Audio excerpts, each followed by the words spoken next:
记者施小光台北报道，行政院不当党产处理委员会昨日宣布认定救国团为国民党附随组织，冻结救国团名下56亿的财产，救国团也将提起司法诉讼。立法院国民党团今日召开记者会抨击党产会罔顾台北高等行政法院与最高行政法院日前才作出释宪中暂停诉讼的裁定，却率而处决救国团，再次证明党产会是个目无法纪、只顾追杀政敌的斗争工具。国民党团首席副书记长吴志阳表示，党产会的决议非常可笑，目前党产条例已经进入释宪阶段，自己的地位处于争议当中，一个违宪机关凭什么认定救国团是附随组织？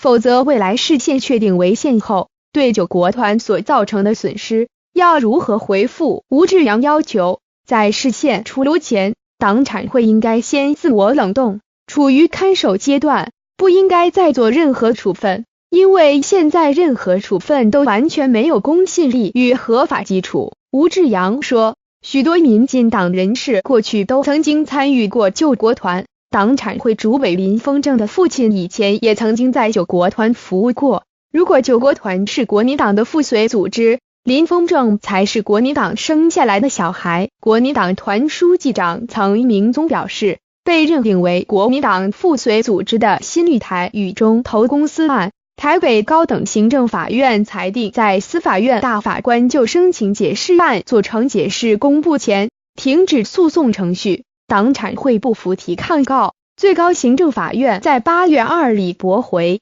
因此，在大法官未就党产会的成立与运作是否有违宪作出解释前，党产会应基于宪法保障人民财产精神，暂停对所谓不当党产的认定与专横冻结他人资产，以免兴讼而浪费司法资源。他强调，救国团的高阶干部都没有任何的政治色彩，而且从过去以来，来自国民党、民进党及各党派的人士都有参与。国民党早就已经对救国团没有控制力，